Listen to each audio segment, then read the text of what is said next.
Hello everyone, welcome back to ambition study centres online class. हम हमारे chapter number 1 gravitation का theory part जो है वो पूरा कंप्लीट कर चुके हैं, जिसमें हमने अलग अलग आपने डेरिवेशंस साथ ही साथ में अलग अलग फॉर्मूलेज आपने डिराइव करे और उसके बेसिस पे आज हम आपके एक्सरसाइज में जो अनसॉल्व्ड एग्जांपल दिए हुए हैं उसके न्यूमेरिकल्स करने वाले हैं। न्यूमेरिकल्स करने से पहले स्टूडेंट्स आप लोगों को पूरे के पूरे फॉर्मूलेज जितने भी आपके लेसन में आए हुए हैं सब आपको एक पेज पे आपके नोट्स में आपको मेंटेन कर देना है, ठीक है। हमने यहाँ पर कुछ फॉर्मूलेज लिखे हुए हैं, हो सके तो आप ये लिख सकते हो या फिर आपने क्या करना है कि सबसे पहले पूरे फॉर्मूलेज आपने अपने बुक में कंप्लीट कर लेना है, लिख लेना है उसको और वो उनका यूज करके फिर हम न्यूमेरिकल की स्टार्टिंग करते हैं। देखो मैंने यहाँ पर जैसे लिखा है कि v equals to U plus AT जो आपके काइनेमेटिकल इक्वेशन ऑफ मोशन है वो मैंने लिखा। यहाँ पर आपको ये भी ध्यान रखना है कि जो फ्री फ्लोइंग बॉडी है उसके लिए आपने अलग निकाले थे, जहाँ पर इनिशियल वेलोसिटी 0 होती है तो v equals to 80, s equals to half 80 square 80 sorry gt, जहाँ पर एक्सेलरेशन ड्यू टू ग्रेविटी रहता और v square equal to 2gs। समझ में आ रहा? ये होता है आपका फ्री फ्लोइंग बॉडी के लिए, फ्री फॉलिंग बॉडी के लिए, सॉरी क्या बोलेंगे हम उसको, फ्री फॉलिंग बॉडी के लिए जो आपका काइनेमेटिक इक्वेशन है, जो वेलोसिटी है वो ऐसे चेंज हो जाती है और टाइम भी ऐसे आपका निकाल सकते हैं आप, ठीक है। उसके बाद में आपने यूनिवर्सल लॉ ऑफ ग्रेविटेशन पढ़े। यूनिवर्सल लॉ ऑफ ग्रेविटेशन में आपको अर्थ के लिए और दो ऑब्जेक्ट के लिए, अगर दो ऑब्जेक्ट है तो उनके लिए फॉर्मूला और अर्थ के लिए जो है यूनिवर्सल फोर्स जो है फोर्स ऑफ ग्रेविटेशन वो कितना रहेगा वो निकालने के लिए आपको ये फॉर्मूला यूज करना है। साथ ही साथ में इन फॉर्मूलेज का यूज हम मास निकालने में भी कर सकते हैं, अलग अलग ऑब्जेक्ट का या अलग दूसरे प्लैनेट का, ठीक है। साथ ही साथ में आपको ध्यान में रखना है कि जो एक्सेलरेशन ड्यू टू ग्रेविटी होती है, जो एक्सेलरेशन ड्यू टू ग्रेविटी है उसका भी आप यूज कर सकते हो। कैसे क्या कि अगर आपको अगर एक्सेलरेशन ड्यू टू ग्रेविटी दी हुई है तो उसके मदद से आप ये फॉर्मूला भी यूज कर सकते हो। साथ ही साथ आपने देखा था वेट के बारे में, जहां पर W इक्वल टू mg आपने बताया था कि वेट जो है वो नथिंग बट द फोर्स होता है, इसीलिए अर्थ पे एक्ट होने के कारण वहां पर क्या आ रहा है, फोर्स mg। समझ में आ रहा है, mass into acceleration due to gravity, ठीक है। तो ऐसे कुछ फॉर्मूलेज आपने और भी आपके टेक्स्ट बुक में दिए हुए वो आपने लिखना है for the potential energy. Then हम बात करेंगे बॉडी थ्रोन अपवर्ड तो नेगेटिव डायरेक्शन रहती है अर्थ की, और अपना एक्सेलरेशन ड्यू टू ग्रेविटी की, अर्थ की नहीं, एक्सेलरेशन ड्यू टू ग्रेविटी की नेगेटिव डायरेक्शन रहती है, वो सब आपको लिखना है आपके नोट्स में। अब हम पढ़ते हैं अपने एग्जाम्पल की, क्योंकि आपको कुल मिलाकर आपके एक्सरसाइज में 6-7 एग्जाम्पल दिए हुए हैं, 7 में से आपको पूरे के पूरे अनसॉल्व है और आपको वो करते जमने होना, ठीक है। सॉल्व एग्जाम्पल तो करना ही करना था आपने, मैं उम्मीद करता हूँ सभी बच्चों ने अपने नोट्स में सॉल्व एग्जाम्पल की प्रैक्टिस करे हैं, उसका कैलकुलेशन प्रॉपरली करे। अब हम आते हैं अनसॉल्व एग्जाम्पल पे। अनसॉल्व एग्जाम्पल के लिए आपको पहला गिवन है, क्वेश्चन में क्या बोला है वो देख लेते हैं। सबसे पहले क्वेश्चन क्या बोल रहा है वो समझ लेते हैं। देखो यहाँ पर देखो, an object takes 5 second to reach the ground from the height of 5 metre on a planet. मतलब कि आपको एक ऐसा ऑब्जेक्ट लेना है जो कि प्लैनेट पे क्या हो रहा है, फॉल हो रहा है, गिर रहा है, समझ में आया? तो उसको कितना समय लग रहा है, उसको लग रहा है 5 सेकंड, मतलब टाइम आपका कितना हो जाएगा 5 सेकंड। टाइम कितना हो जाएगा आपका 5 सेकंड। लाइक यहाँ से ये ऑब्जेक्ट है आपका, ये ऑब्जेक्ट है और ये आपका सरफेस है प्लैनेट का, ठीक है, ये आपके प्लैनेट का सरफेस है। तो वहां से अगर ये पर्टिकुलर हाइट पे मतलब कि 5 मीटर पे अगर आपका ऑब्जेक्ट है तो 5 मीटर से उसको ये सरफेस पे आने तक के समय कितना लग रहा, 5 सेकंड। कितना लग रहा है 5 सेकंड, ओके। और जो हाइट है आपके हाइट है जो आपके ऑब्जेक्ट की वो कितनी है 5 मीटर। अब जितनी हाइट है उतना ही वो क्या कवर करेगा, डिस्टेंस, मतलब इतनी हाइट है तो यहाँ इतना क्या कवर कर रहा, वो डिस्टेंस कवर कर रहा, समझ में आया, सरफेस से। तो हम हाइट इक्वल टू क्या लिखेंगे यहाँ पे, हाइट इक्वल टू यहाँ पे हम लिख देंगे s। हाइट इक्वल टू क्या लिख देंगे यहाँ पे s। समझ में आया, s क्यों, क्योंकि सरफेस से लेके जितनी हाइट है ऑब्जेक्ट की उतना ही वो क्या रहेगा, डिस्टेंस रहेगा उनका, है ना, उतना ही उनका वो डिस्टेंस रहेगा, तो वो हो जाएगा आपका फिर से 5 मीटर। ये हो गया आपका गिवन, ठीक है। अब क्या बोला गया है what is the value of g on the planet, आपको क्या निकालना है, value of g on the planet, मतलब कि टू फाइंड, हम ऐसे लिखेंगे to find value of g equal to what, समझ में आया। अब हमको यूज करना पड़ेगा फॉर्मूला, तो फॉर्मूला कौन सा यूज करेंगे। अब देखो आपको एक चीज बताता, ये जो आपके काइनेमेटिकल इक्वेशन है ये जनरल मोशन के लिए दिए हुए हैं, यहाँ पर हम बात कर रहे हैं प्लैनेट्स की, अर्थ की, तो यहाँ पर जो एक्सेलरेशन है वो हम डिनोट करेंगे जी से, यहाँ पे एक्सेलरेशन किससे डिनोट करेंगे हम, जी से। तो आपको देखो टाइम दिया हुआ है, आपको हाइट दी हुई है, मतलब कि डिस्टेंस दिया हुआ है, और आपको निकालना है एक्सेलरेशन ड्यू टू ग्रेविटी, आपको क्या निकालना है, एक्सेलरेशन ड्यू टू ग्रेविटी निकालना है। तो आप इन तीनों में से कौन सा फॉर्मूला यूज कर सकते हो जिससे कि आपका एक्सेलरेशन ड्यू टू ग्रेविटी निकल के आ जाए, समझ में आ रहा, मतलब कि आपकी जो इनिशियल वेलोसिटी रहेगी, ये ऑब्जेक्ट की इनिशियल वेलोसिटी क्या रहेगी, जीरो, इनिशियल वेलोसिटी क्या रहेगी, जीरो। तो हम यहाँ पर यूज करेंगे ये फॉर्मूला जहाँ पर आपको डिस्टेंस दिया हुआ है, समझ में आ रहा, हम क्या यूज करेंगे, ये सेकंड वाला काइनेमेटिकल इक्वेशन, ठीक है। तो वो लिख देते हैं S equals to u t plus half, यहाँ वहां पर देखो 80 है, तो 80 की जगह पे हम क्या यूज करेंगे, GT स्क्वायर, समझ में आ रहा, क्यों, सपोज ऐसा कर देते, यहाँ पर इसको पहले 80 ही लिखते, suppose the acceleration due to gravity is G. देखो हमने ये फॉर्मूला लिखे, अब यहाँ पर क्या करेंगे, हम सपोज करके चलेंगे कि उसकी जो एक्सेलरेशन ड्यू टू ग्रेविटी है वो क्या है, सपोज जी है, therefore S becomes, this equation becomes ut plus half gt square, ठीक है, समझ में आ रहा, मतलब A को किसने रिप्लेस किया, G ने, एक्सेलरेशन ड्यू टू ग्रेविटी ने, ओके। उसके बाद में अब देखो यहाँ से इस पॉइंट से आपका ऑब्जेक्ट सरफेस पे आ रहा प्लैनेट के, इसका मतलब ये हो रहा है कि उसकी जो इनिशियल वेलोसिटी रहेगी वो क्या रहेगी, जीरो, उसकी इनिशियल वेलोसिटी क्या रहेगी, zero. So the initial velocity of object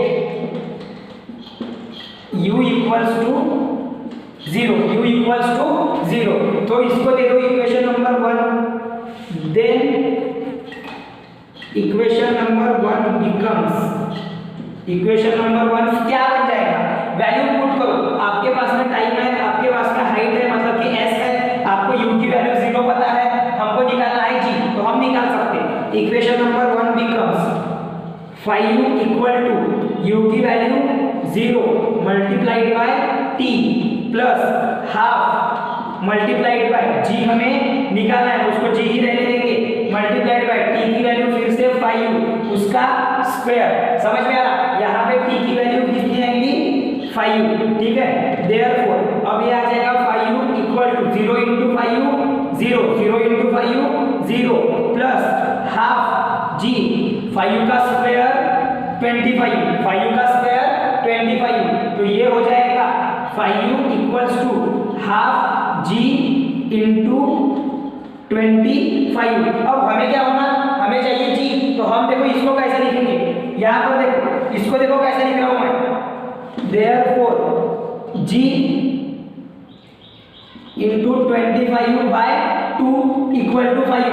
मैंने क्या कर दिया, साइड्स को एक्सचेंज कर दिया, राइट हैंड साइड को लेफ्ट हैंड साइड में लिखा और लेफ्ट हैंड साइड को राइट हैंड साइड में लिखा, ठीक है ना। देन नेक्स्ट अभी 2 को उधर लेके जाओ, तो ये हो जाएगा g multiplied by 25 and 5 multiplied by 2, तो ये बन जाएगा g इक्वल्स टू 10, हाँ ये हो जाएगा g मल्टीप्लाइड बाय 25। देखो पूरी डिटेल में स्टेप कर रहे हैं अपन, 10, 5 इंटू 2 10। अब हमें सिर्फ g की वैल्यू चाहिए, एक्सेलरेशन ड्यू टू ग्रेविटी चाहिए, तो 25 को उधर लेके जाएंगे, सो ही बिकम्स 10 अपॉन 25, कट करो 5 से, 2 जार 5 जार, तो ये हो जाएगा g इक्वल्स टू 2 बाय 5, और इसका आंसर आएगा फिर आपका 0.4, मीटर पर सेकंड स्क्वायर, मीटर पर सेकंड स्क्वायर। समझ में आ रहा? ये जो आंसर दिख रहा इसको वर्ड में लिखेंगे फिर therefore acceleration due to gravity, acceleration due to gravity जैसा क्वेश्चन में पूछे है what is the value of the g on the planet, therefore acceleration due to gravity on the planet is 0.4 metre पर second square. समझ में आ रहा? ये होगा आपका फर्स्ट का इक्वेशन। आप इसका स्क्रीनशॉट ले सकते हो या फिर अंडरस्टैंड करके खुद से भी कर सकते हो, ठीक है, चॉइस इज योर्स।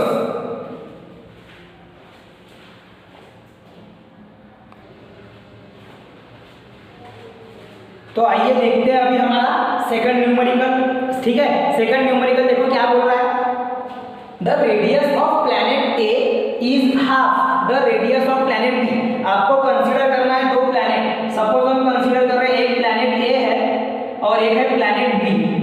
समझ में आ रहा है? ये है प्लैनेट ए, ये है प्लैनेट बी। तो क्या बोला गया है यहाँ पे कि जो रेडियस ऑफ प्लैनेट ए है ये है half to the radius of planet B, मतलब ये है आपका प्लैनेट बी जिसका रेडियस है सपोज आर।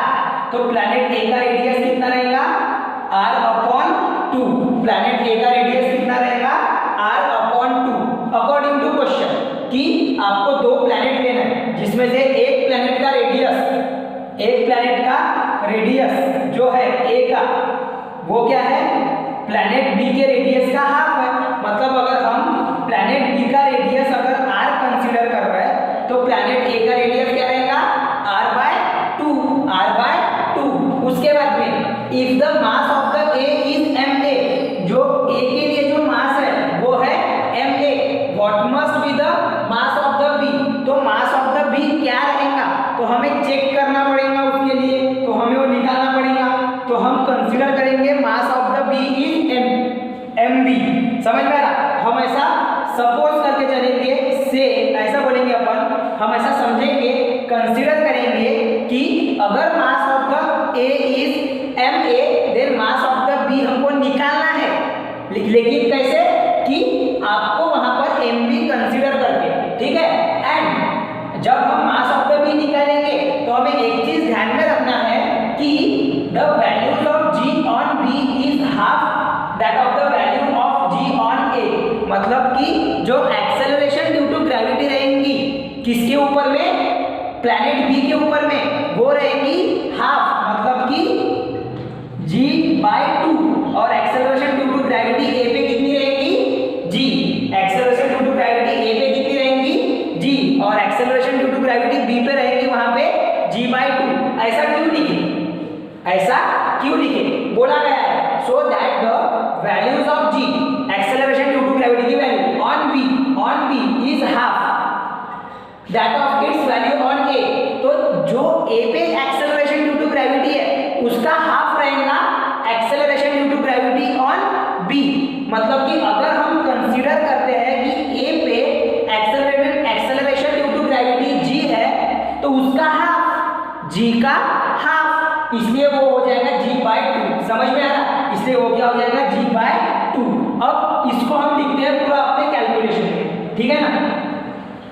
देखो कैसे लिखेंगे, हम निकालेंगे दोनों प्लैनेट के लिए, हम क्या करेंगे दोनों प्लैनेट के लिए लिखेंगे। तो कैसे करेंगे, फॉर प्लैनेट ए और दूसरे साइड में फॉर प्लैनेट बी, ऐसा कर देंगे, ठीक है। अब प्लैनेट ए के लिए सबसे पहली चीज रेडियस लिख लेते हैं। प्लैनेट ए के लिए रेडियस है r/2, प्लैनेट बी के लिए रेडियस है r, ठीक है।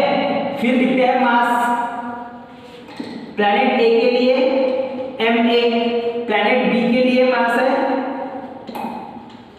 mb। ये हम कंसीडर कर रहे हैं क्योंकि यही हमको निकालना है।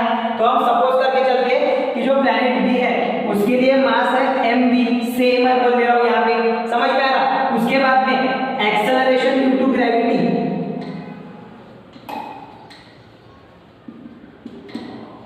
ऑन ए क्या रहेगा g, acceleration due to gravity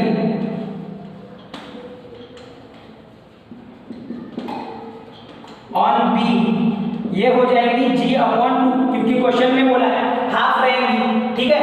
ये हो गया आपका डाटा। अब आपके पास में देखो मास है, रेडियस है, एक्सेलरेशन ड्यू टू ग्रेविटी है, और ग्रेविटेशनल कांस्टेंट तो रहता ही है, उसकी वैल्यू पता ही है। तो आप क्या कंसीडर कर सकते हो यहाँ पे, आपको यहाँ पर फॉर्मूला यूज करना है ये वाला। रेडियस भी है, मतलब डिफरेंस भी है उसके बीच का, डिस्टेंस का, मास भी दिया हुआ है, एक्सेलरेशन ड्यू टू ग्रेविटी भी दी हुई है, मतलब कि मास हमें निकालना है लेकिन दूसरे प्लेनेट के लिए, ठीक है। तो हम यहाँ पर फॉर्मूला यूज करेंगे, वो लिख लेंगे पहले। फॉर्मूला क्या रहेगा, G = Gm/r², या फिर ऐसा लिख सकते हैं r², G = Gm/r², ये हम फॉर्मूला यूज करेंगे, ठीक है। अब ये जो फॉर्मूला है ये सेपरेटली दोनों प्लैनेट के लिए लगा, ये जो फॉर्मूला है ये सेपरेटली दोनों प्लैनेट के लिए लगा, मतलब प्लैनेट ए के लिए और प्लैनेट बी के लिए भी, समझ में आ रहा, प्लैनेट ए के लिए भी लगा और प्लैनेट बी के लिए। तो सबसे पहले हम करेंगे फॉर प्लैनेट ए, सबसे पहले क्या करेंगे, for planet A G = Gm/r², okay. तो अब यहाँ पर देखो वैल्यू पुट करो, G की वैल्यू जैसे कि वैसी, मतलब कि इसको देखो ऐसे नीचे भी लिख रहा हूँ, A के लिए G की वैल्यू G ही है, A के लिए G की वैल्यू G ही है।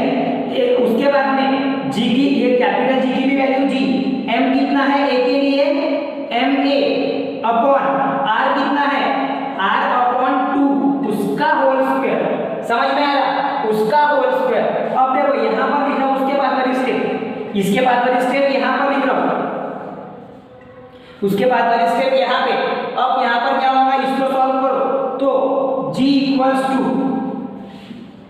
Gma/r², मतलब r/2 का स्क्वायर क्या हो जाएगा, r/2 and 4, 2 का स्क्वायर 4, समझ में आएगा, ये r का स्क्वायर r² और 2 का स्क्वायर 4। अब ये 4 चला जाएगा न्यूमरेटर में, मतलब ऐसा आपने पढ़े ना, if a/b/c then it can be written as a into c/b, वही हम कर रहे हैं यहाँ पे, Gma × 4, तो ये बन जाएगा G = Gma × 4/r²। इसको दे दो इक्वेशन नंबर 1, इसको दे दो इक्वेशन नंबर 1, समझ में आ रहा। अब लेते हैं प्लैनेट 2 के लिए, मतलब कि B के लिए। नाउ फॉर प्लैनेट B, ठीक है, सेम फॉर्मूला लेकिन प्लैनेट B के लिए क्या हो जाएगा, G = Gm/r²।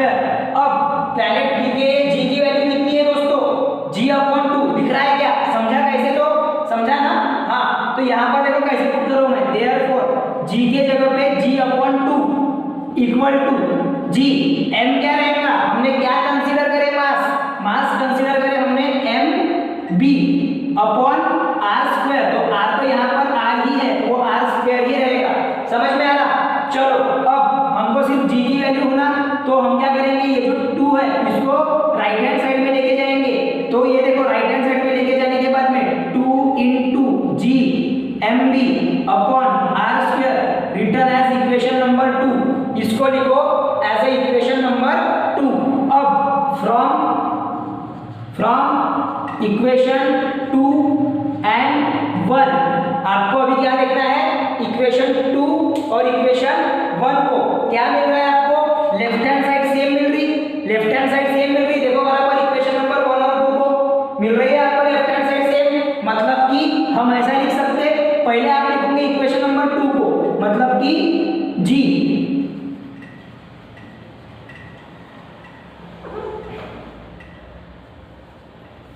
Upon r² equal to, ये 4 को सामने लिख देंगे, r², ठीक है ना, समझा ये स्टेप। इसके बाद की नेक्स्ट स्टेप, इसके बाद की नेक्स्ट स्टेप मैं यहाँ पर लिख रहा हूँ, ये इतनी जगह पे लिख रहा हूँ मैं, ध्यान दो।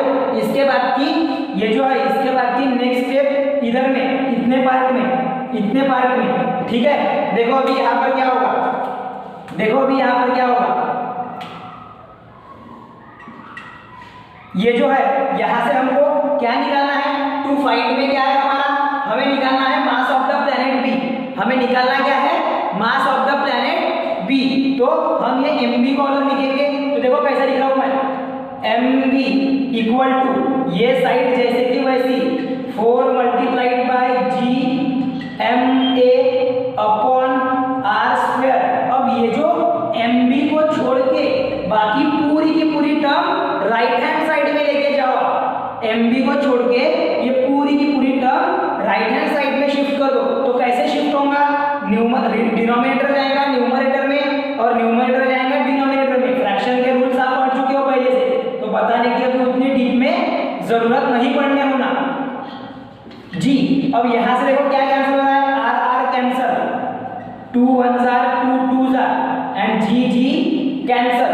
समझ में आ रहा। तो यहां पर क्या बचा फिर, therefore mb equals to 2 multiplied by ma, ये हो गया आपका आंसर। मतलब आपको क्या पूछे, what must be the mass of the planet B. तो प्लैनेट बी का मास क्या रहेगा, the mass of the planet B is twice the mass of the planet A. मतलब कि mass of the planet A जितना है उसके double क्या रहेगा, mass of the planet B रहेगा। जितना mass of the planet A है उसका डबल रहेगा mass of the planet B. मैंने देखो यहाँ से शुरुआत की उसकी, फिर ये जो स्टेप के बाद में यहाँ पर आए, उसके बाद में इधर में हमने सॉल्व किया प्लैनेट बी के लिए, उसके बाद का इसके बाद का कैलकुलेशन यहाँ पर है। तो थोड़ा स्क्रीनशॉट लोगे आप तो ध्यान में रखना कि कैसे कैसे सॉल्व किया गया है, नहीं तो कंफ्यूजन हो जाएगा, ठीक है ना। क्योंकि मैं ये फॉर्मूले जानबूझकर यहाँ पर मिटाना नहीं चाहता आपको समझाने के लिए, इस वजह से हम ऐसा कर रहे हैं, ठीक है। इसका स्क्रीनशॉट ले लो, बाद में हम पढ़ते हैं तीसरे क्वेश्चन की ओर।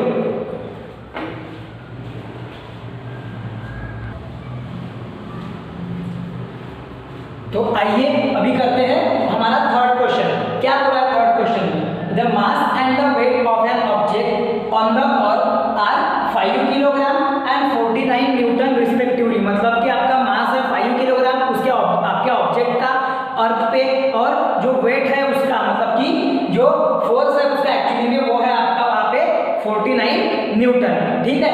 उसके बाद में what will be there values on the moon. बस हमको बहुत ही आसान और सिंपल क्वेश्चन है। अर्थ पे अगर आपका कोई ऑब्जेक्ट है जिसका मास है 5 किलोग्राम और उसका वेट है 49 न्यूटन, तो उसी ऑब्जेक्ट की मून पे क्या वैल्यू रहेंगी, और हमको वहां पर वो वैल्यूज निकालते समय ये ध्यान में रखना है कि जो एक्सेलरेशन ड्यू टू ग्रेविटी होती है मून की, क्या बोल रहा हूं मैं, मून की जो एक्सेलरेशन ड्यू टू ग्रेविटी है वो 1/6 है अर्थ के एक्सेलरेशन ड्यू टू ग्रेविटी को। मतलब कि अगर अर्थ की अगर acceleration due to gravity g है तो मून की एक्सेलरेशन ड्यू टू ग्रेविटी आ जाएगी g/6, ऐसा उसका मीनिंग होता है।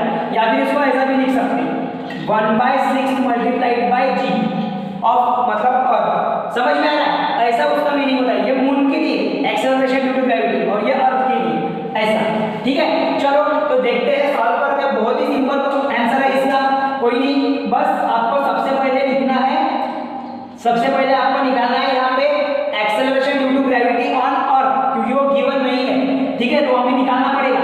देखो गिवन क्या है अपने को, गिवन है मास ऑफ अर्थ, मतलब कि me कितना है 5 की, मास ऑफ अर्थ नहीं बोलेंगे यहाँ पर, ऑन द अर्थ बोलेंगे, मास ऑफ ऑब्जेक्ट, गलती से मैंने मास ऑफ द अर्थ लिख दिया, ऑन अर्थ उस ऑब्जेक्ट के लिए हम निकालेंगे, तो हम लिखेंगे ऑन अर्थ।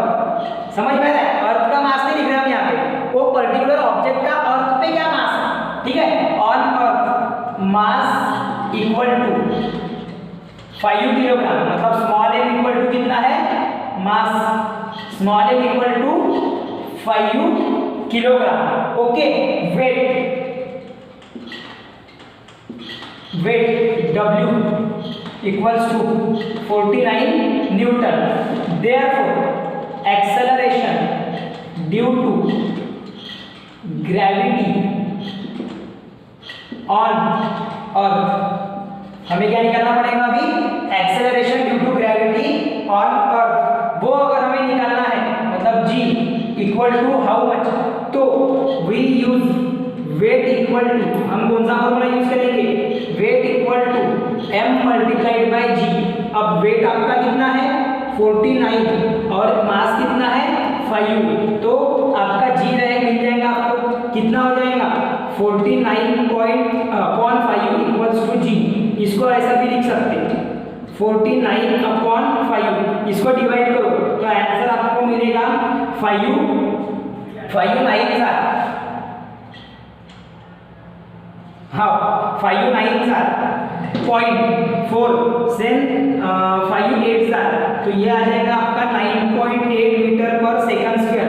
आपकी एक्सेलरेशन ड्यू टू ग्रेविटी की वैल्यू कितनी आ जाएंगी 9.8 मीटर पर सेकंड स्क्वायर। किसके लिए, अर्थ के लिए। अब आप क्या निकालोगे, acceleration due to gravity on moon. अब वहां पर भी आपको वेट और क्या लगेगा, वहां पर भी आपको क्या लगेगा, वेट और मास। तो मास क्या है, मास कभी भी चेंज नहीं होता, मास कोई भी प्लेनेट पे कांस्टेंट रहता है, ये आपने पढ़े थे। तो मास आपका 5 किलोग्राम ही रहेगा, लेकिन जो आपका वेट है वो आपका निकल के नहीं रहेगा, वो आपको लेना पड़ेगा, वो निकालना पड़ेगा। तो वो निकालने के लिए आपको पहले acceleration due to gravity on moon निकालना पड़ेगा। क्या निकालना पड़ेगा वेट निकालने के लिए, मास तो आपके पास में है, वो रहेगा कांस्टेंट, मतलब कि अर्थ पे जितना मास था ऑब्जेक्ट का उतना ही किस पे रहेगा, मून पे, मतलब कि 5 किलोग्राम। लेकिन जो वेट है वो चेंज होगा। वो चेंज कैसे होगा, because of the acceleration due to gravity. देखो अभी कैसे, तो अब हम निकालेंगे एक्सेलरेशन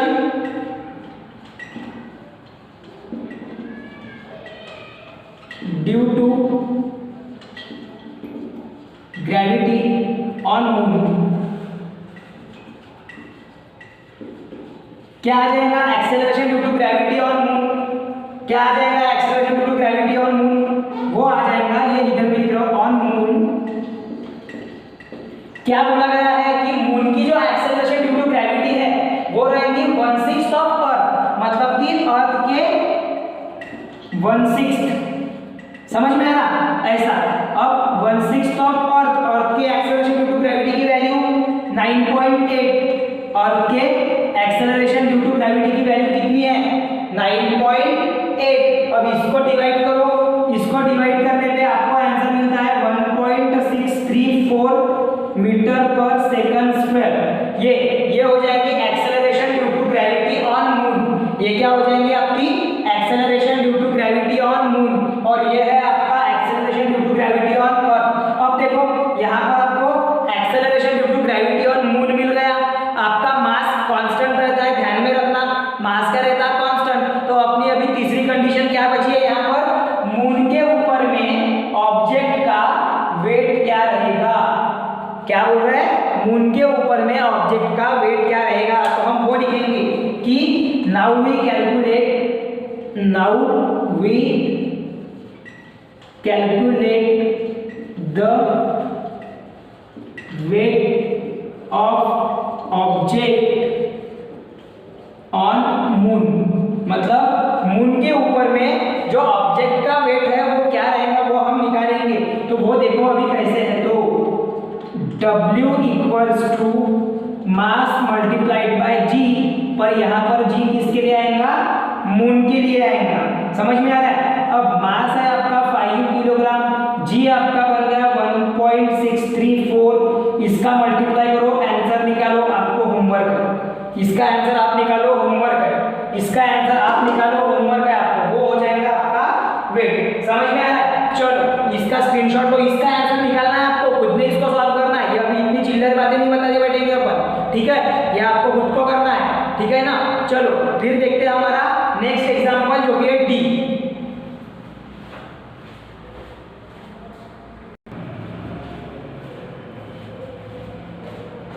तो आइए अभी देखते हैं अपना नेक्स्ट एग्जांपल जो कि दिया हुआ है आपको कि an object thrown vertically upward reaches a height of 500 metre. मतलब आपने क्या करा है, यहाँ पर आपका सपोज आप ये आपके सरफेस पे हो, यहाँ से आपने ऑब्जेक्ट को थ्रो करे वर्टिकली अपवर्ड, तो वो ये पोजीशन पे पहुंच गया जिसका डिस्टेंस है आपका 500 मीटर। मतलब सरफेस से लेके यहाँ तक के अपवर्ड डायरेक्शन में, वर्टिकली अपवर्ड, ध्यान में रखो। क्या है, वर्टिकली अपवर्ड, ठीक है ना। हाँ, देन क्या पूछा है यहाँ पर, what was it's initial velocity, मतलब आपको निकालना है u1। अब u1 क्योंकि वो जो ऑब्जेक्ट है अपवर्ड पे जाने के बाद में वो रिटर्न सरफेस पे भी आएगा, वो भी निकालने बोले हमें कि रिटर्न सरफेस पे आने के लिए उसको कितना समय लगेगा, है ना। तो उसको ध्यान में रखते हुए आपकी जो इनिशियल वेलोसिटी है उसको हम कंसीडर करेंगे u1 जब वो वर्टिकली अपवर्ड जाएगा, ठीक है ना। उसके बाद में how long will the object take to come back to the earth, बहुत ही सिंपल है। देखो जैसे अगर आप कोई नहीं क्या ऑब्जेक्ट को, जैसे कि बॉल हो गया आपका, आप बॉल को ऐसे हवा में ऊपर फेंकते हो, तो जब आप उसको ऊपर फेंकोगे हवा में तो उसकी वेलोसिटी कितनी रहेगी, इनिशियल वेलोसिटी, वो आपको निकालना है। अब वो एक पर्टिकुलर हाइट पे पहुंचता है, वो हाइट पे जाने के बाद में, वो बॉल हाइट पे जाने के बाद में जैसे जैसे उसकी फाइनल वेलोसिटी 0 पे आ जाती है तो वो एकदम से नीचे आने लगता है। तो वो नीचे आने के लिए कितना समय लेगा वो भी हमें निकालना है, मतलब कि टाइम निकालना है, दैट इज फॉर t2।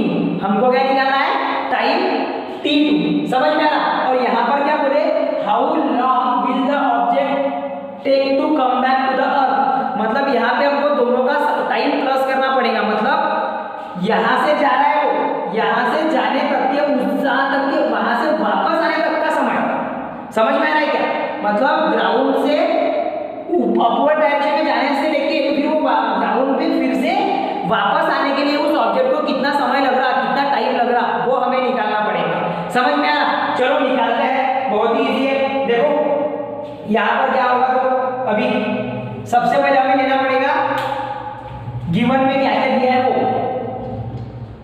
ठीक है। अब यहाँ पर आपको दो कंडीशन बनानी पड़ेगी, यहाँ पे आपको कितनी कंडीशन बनानी पड़ेगी, दो कंडीशन। कौन सी, एक रहेंगी आपकी वर्टिकली अपवर्ड के लिए और एक रहेंगी आपकी वर्टिकली डाउनवर्ड के लिए, क्योंकि एक वर्टिकली अपवर्ड जाएगा ऑब्जेक्ट और उसी पोजीशन से वर्टिकली डाउनवर्ड भी आएगा ना, बराबर है। तो एक वर्टिकली अपवर्ड के लिए ऑब्जेक्ट का और एक वर्टिकली डाउनवर्ड के लिए। तो पहले लिखते हैं हम, व्हेन ऑब्जेक्ट थ्रोन, ये देखिए thrown vertically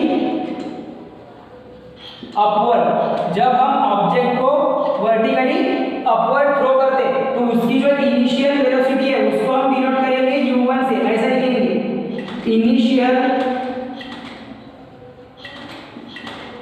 velocity u1 equal to, find out करना है तो उसको मार्क दे देंगे हम क्वेश्चन मार्क, ठीक है। अब इनिशियल वेलोसिटी हमें निकालना है, वही पूछा है आपको, लेकिन जब वो वर्टिकली अपवर्ड हम उसको थ्रो करते हैं तो कितनी हाइट पा लेता है, 500 मीटर, मतलब आपकी जो हाइट है, हाइट का भी यहाँ पर क्या रहेगा, डिस्टेंस, वो कितना रहेगा डिस्टेंस, हाइट का भी क्या रहेगा यहाँ पे हाइट का भी रहेगा डिस्टेंस जो कि है 500 मीटर। और अब ध्यान दो, अगर आपका अगर यहाँ पे ऑब्जेक्ट है और ये आपकी इनिशियल है तो ये आपकी फाइनल वेलोसिटी रहेगी, ये आपकी क्या हो जाएगी फाइनल वेलोसिटी, और यहाँ पर फाइनल वेलोसिटी क्या हो जाएगी 0, क्योंकि एक मैक्सिमम हाइट पे पहुंचने के बाद में उस ऑब्जेक्ट की वेलोसिटी 0 हो जाती है, इस वजह से वो फिर डाउनवर्ड डायरेक्शन में फॉल होना शुरू करता, मतलब कि आपकी फाइनल वेलोसिटी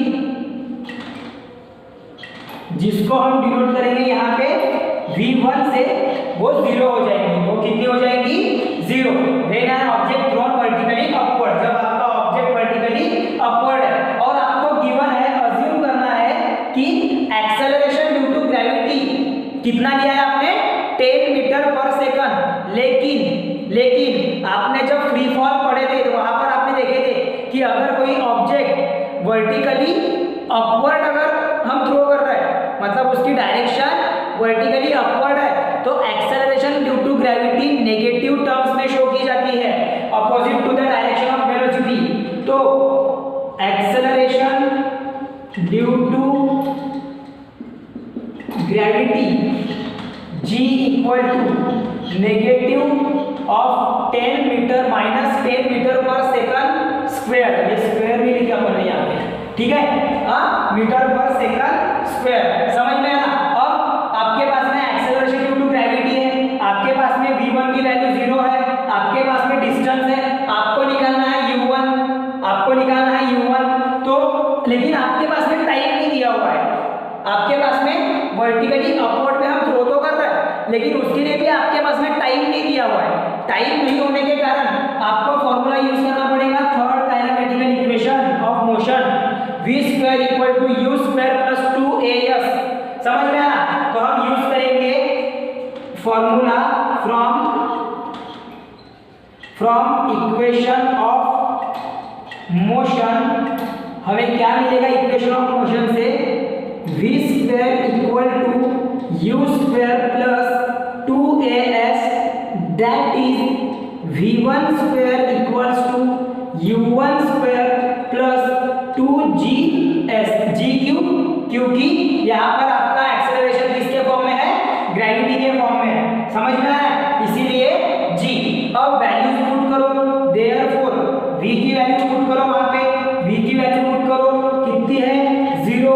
तो 0 का स्क्वायर, u की वैल्यू हमें फाइंड आउट करना है, तो u1 का स्क्वायर 2 मल्टीप्लाइड बाय 10 की वैल्यू, g की वैल्यू -10 मल्टीप्लाइड बाय s की value 500।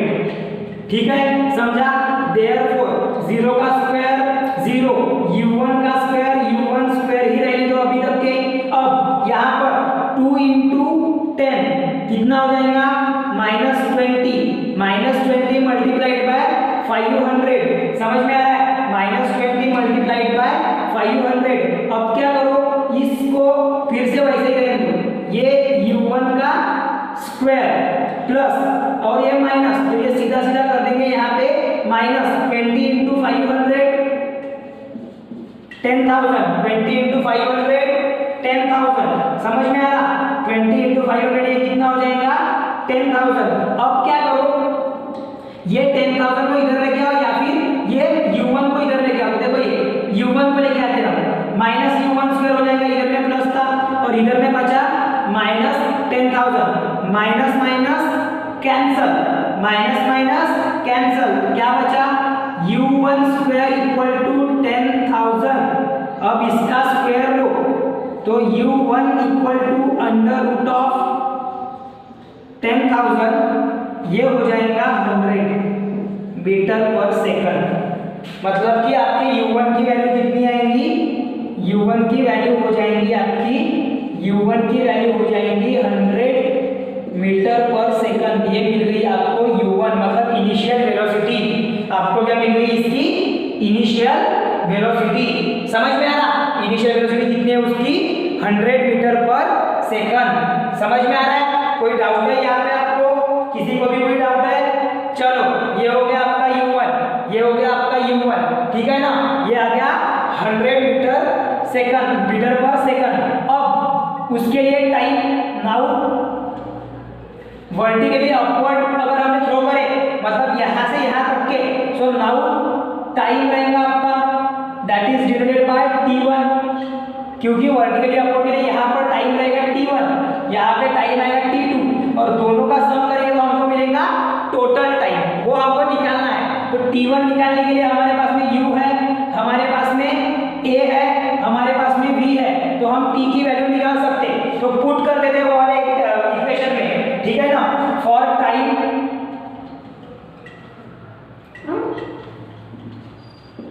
We use v equals to u plus gt। g क्यों लिखा समझा ना? अभी g क्यों लिखे समझे ना?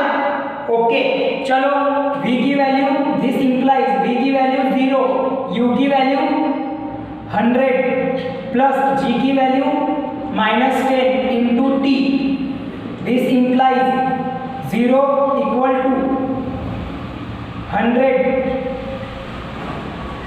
100 इंटू 100 प्लस -10t। -10t को इधर लेके आओ तो ये बन जाएगा +10t इक्वल टू 100। इसका मीनिंग t इक्वल टू 100/10। तो t की वैल्यू मतलब कि t1, यहाँ पर t1 आएगा। t1 की वैल्यू क्या हो जाएंगी? 10 सेकंड्स। t1 की वैल्यू क्या हो जाएंगी? 10 सेकंड। ये किसके लिए है t1?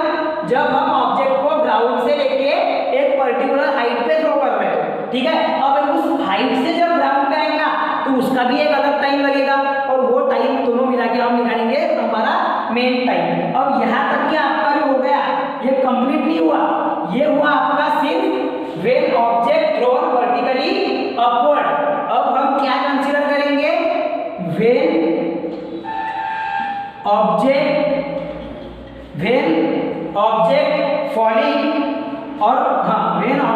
Falling vertically downward. अब किसके लिए निकालेंगे हम?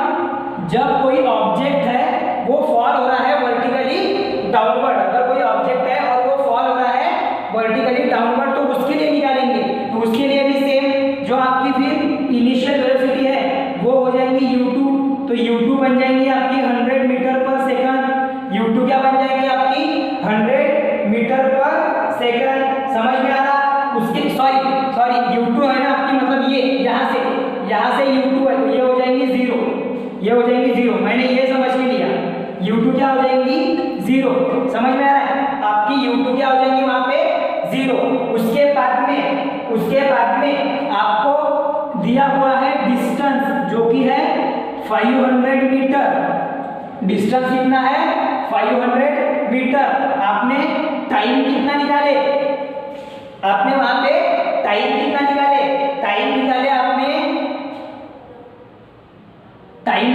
वहां पे टाइम नहीं, आपने वहां पर एक्सेलरेशन, जो टाइम तो हमें निकालना पड़ेगा, t2 हमें निकालना पड़ेगा। आपको दिया हुआ है एक्सेलरेशन ड्यू टू ग्रेविटी जो कि है 10 मीटर पर सेकंड। अब यहाँ पर आप बोलोगे नेगेटिव क्यों नहीं आया? क्योंकि जब डायरेक्शन जो है फॉलिंग ऑब्जेक्ट की वो क्या है वर्टिकली डाउनवर्ड, तो वर्टिकली डाउनवर्ड जब आता तब वो ऑब्जेक्ट का जो डायरेक्शन है वो पॉजिटिव रहता, मतलब कि नेगेटिव नहीं रहता वो। ठीक है, अब देखो आपके पास में u2 है, आपके पास में है वहां पे g, मतलब कि g2 रहेगा यहाँ पे, आपके पास में s2 आएगा। यहाँ पर जो ये g है ये g1 था, ये करेक्ट कर लेना थोड़ा सा आपने लिखते वक्त, ये आपका g1 था। समझ में आ रहा? ये है आपका g2। अब आप फॉर्मूला कौन सा यूज करोगे यहाँ पे? फिर से यहाँ पर फॉर्मूला कौन सा यूज करोगे? आपको यहाँ पर निकालना है टाइम। आपको यहाँ पर क्या निकालना है? टाइम। आपकी इनिशियल वेलोसिटी निकल गई, अब आपको क्या निकालना है? आपको निकालना है वहां पे टाइम t2। तो क्या कंसीडर करेंगे हम? we use s equals to ut की जगह पे यहां पर आ जाएगा u2t प्लस हाफ 8 के जगह पे हम यूज कर देंगे g2 इंटू t2 स्क्वायर। समझ में आ रहा? ऐसे अब पुट करो वैल्यूज। s की वैल्यू कितनी है? 500। s की वैल्यू कितनी है? 500। बहुत इजी है, बस ये आपको ऑब्जेक्ट वर्टिकली डाउनवर्ड फॉल हो रहा है तो आपको ये लगाना है, और वहां पर हमको जो इनिशियल वेलोसिटी है, टाइम है, उसको एज अ t2 कंसीडर करना है। अब देखो यहाँ पर u2 की वैल्यू 0, t2 की वैल्यू पता नहीं है, तो कैसे का वैसा हाफ। g2 की वैल्यू है आपकी 10, g2 की वैल्यू आपकी कितनी है? 10। नेगेटिव 10 नहीं लिखना, और t2 की वैल्यू पता नहीं तो उसका स्क्वायर। अब ये हो जाएगा 500 equal to 0 into t2 0 half. और ये देखो यहाँ पर ये हाफ और ये 5 कैंसल, तो 10 कैंसल, ये हो जाएगा 5 इंटू t2 स्क्वायर। अब देखो यहाँ पे 500 इक्वल टू 5 t2 स्क्वायर। इसी को हम कैसे लिख सकते हैं? t2 square equal to 500 upon 5। मतलब क्या किया मैंने? ये t2 स्क्वायर को इधर लेके आया और ये 500, मतलब पूरे 5 t2 स्क्वायर को इधर लेके आया और ये 500 की तरफ 5 को शिफ्ट कर दिया। ठीक है, तो यहाँ पर देखो, ये यहाँ पर मैं बना रहा हूँ, इसका पार्ट आगे का यहाँ पर बना रहा हूँ, या फिर एक काम करते हम उसको सामने भी लिख लेते। आप क्या करो, हाँ इतना पार्ट आपने वैसे भी काम करनी है अभी आपके।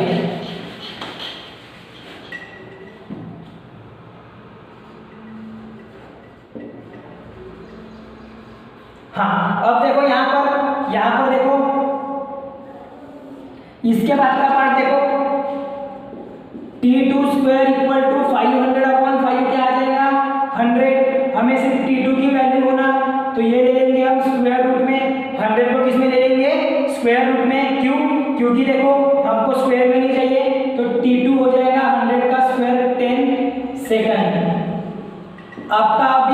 आपको टोटल टाइम निकालना पड़ेगा, मतलब यहाँ से यहाँ तक के आने के लिए so total time t equals to t1 plus t2। आपका t1 कितना था 10 सेकंड प्लस t2 कितना है 10 सेकंड, कुल मिला के बन गए 20 सेकंड। मतलब t क्या है आपका 20 सेकंड। तो इतना समय उसको पहुंचने के लिए लगेगा वापस ग्राउंड पे। समझ में आया? ये है आपका पूरा एग्जांपल। आपको दो कंडीशन यहाँ पर पुट करना है, एक है आपको वर्टिकली अपवर्ड और एक है वर्टिकली डाउनवर्ड। इसका स्क्रीनशॉट ले लो। फोर्थ क्वेश्चन आपको होमवर्क है, जो आपका फोर्थ नहीं सॉरी फिफ्थ, जो फिफ्थ है वो आपको होमवर्क है। और आपको फिर करते हैं हम सिक्स्थ वाला क्वेश्चन, ठीक है?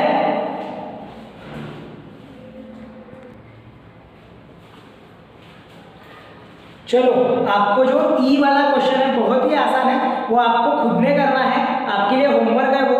और इसके बाद वाला जो है एफ, वो हम अभी करने जा रहे हैं। देखो क्या बोला गया है एफ क्वेश्चन में कि the masses of the earth and the moon are 6 × 10⁻24 and 7.4 × 10⁻22। हमको मास ऑफ द अर्थ और मास ऑफ द मून दिया हुआ है, ठीक है? उसके बाद में क्या बोला है द डिस्टेंस बिटवीन देम, मतलब कि मून और अर्थ के बीच में कितना डिस्टेंस है वो दिया हुआ है आपको 3.84 × 10⁵ किलोमीटर। आपको जो आर की वैल्यू रहती है ना, जो आप इक्वेशन में यूज करते हो आर की वैल्यू मतलब कि डिस्टेंस, वो आपको दिया हुआ है 3.84 × 10⁵। So we have to calculate the gravitational force of attraction, मतलब एफ हमें निकालना है। We have to calculate the gravitational force of attraction, F की वैल्यू बिटवीन द टू, मतलब कि मास और अर्थ के बीच में, मास और अर्थ के बीच में आपको क्या निकालना है ग्रेविटेशनल फोर्स कितना है। पहले लिख लेंगे गिवन। तो गिवन में क्या क्या आ जाएगा आपका, गिवन में आ जाएगा देखो मास ऑफ द अर्थ, क्या आ जाएगा मास ऑफ द अर्थ, जिसको हम डिनोट करेंगे me से 6 × 10⁻24 किलोग्राम। फिर मास ऑफ द मून हम लिख लेंगे मून का मास, जिसको हम डिनोट करेंगे mm से, ये हो जाएगा 7.4 × 10⁻22 किलोग्राम। देन हम आ जाएंगे डिस्टेंस के ऊपर में, distance between earth and moon denoted by R, वो हो जाएगा 3.84 × 10⁵ किलोमीटर। ये किलोमीटर में है, उसको आपको कन्वर्ट करना पड़ेगा मीटर में, तो मल्टीप्लाइड बाय 1000, मतलब कि 3 × 84 10⁸ मीटर। समझा? नहीं समझा होगा तो देखो 10⁵ और किलोमीटर को मीटर में कन्वर्ट करने के लिए 10⁻³ से मल्टीप्लाई 1000 से, इसीलिए ये बन जाएगा 3.84 × 10⁸ मीटर। ठीक है, ये हो गया आपका आर। अब आपके पास में force, gravitational force of attraction के लिए फॉर्मूला कौन सा है?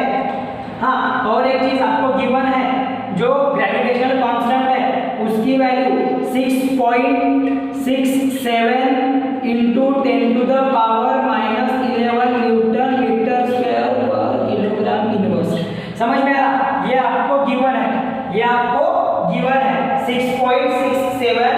आपके किताब में आपको 6.7 ही लिखा हुआ है डायरेक्ट, तो वही हम यूज करेंगे। समझ में आ रहा? वही हम यूज करेंगे। अब हम यूज करेंगे फॉर्मूला। हमारे पास में फॉर्मूला है F = G m। अब यहाँ पर m के लिए हम क्या करेंगे, अर्थ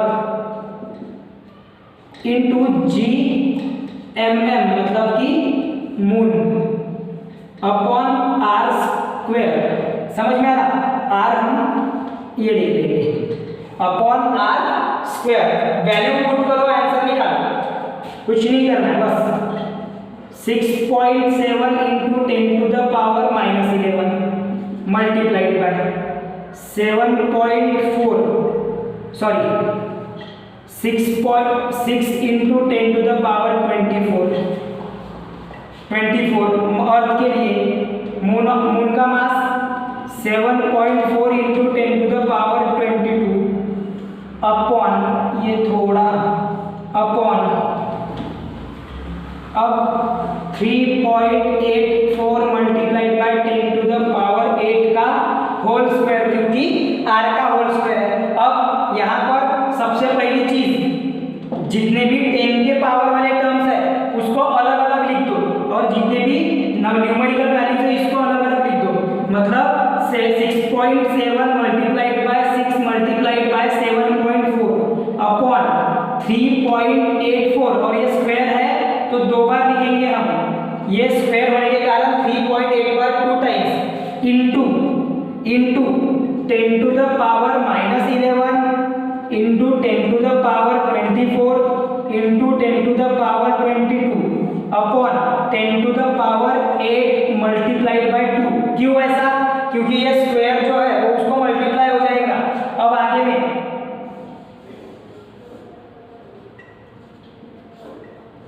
ठीक है, अब आगे में फोर्स इक्वल टू ये जो 6.7 इंटू 6 इंटू 7.4 और 3.84, ये आपके लिए अभी के लिए होमवर्क है। होमवर्क इन द सेंस, ये जो कैलकुलेशन है ये आपको खुद ने घर पे करना है। और यहाँ पर क्या आ जाएगा देखो, 10⁻11 इंटू 10⁻24 इंटू 10⁻22 अपॉन 10⁻18। ये 10 के इसको देखो, इसको जब हम सॉल्व करेंगे तो इसको आपने पूरा सॉल्व करना है, इसने आपको कैलकुलेशन में पूरा सॉल्व करना है। क्या करो, पहले क्या करो, जो नंबर 2 से डिवाइड हो उनको 2 से डिवाइड कर देने का। उसके बाद में अगर 3 की डिविजिबिलिटी लग रही है तो उससे, और अगर वो कोई भी डिविजिबिलिटी वहां पर नहीं लग रही तो फिर डायरेक्टली उन नंबर्स को डिवीजन में देखने का। समझ में आ रहा? वैसे करना पड़ेगा, उसके लिए मेहनत लगेगी, करो उसका आंसर अगर मैं बताऊं तो इसका आता 20.17। मैंने ये करके रखा है, लेकिन मैं जानबूझ के नहीं बता रहा आपको, ताकि आपका कैलकुलेशन अच्छा हो जाए। समझ में आ रहा है ना? आप पहले ट्राई करो प्रॉपरली, अगर कुछ प्रॉब्लम जाता है, दिक्कत जाती है तो फिर हम करेंगे उसको।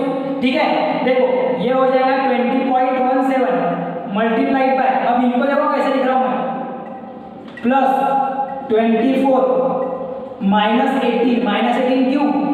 क्योंकि ये डिनोमिनेटर से न्यूमरेटर में जा रहा है।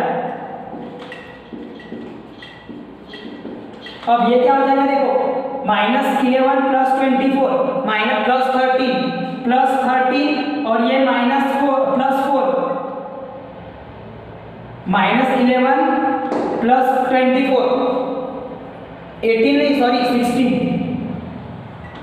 8 2 16, ये अपना 16 रहेगा। -11 प्लस 24 13 प्लस 13 और इधर में ये 8 मतलब कि 19 7 आएगा उसमें, 6 आएगा उसमें। ठीक है, 6 ये हो जाएगा 19। कैलकुलेशन कर लेना इसका। अब देखो 20.17 इंटू 19, इसी को हम कैसा लिख सकते हैं,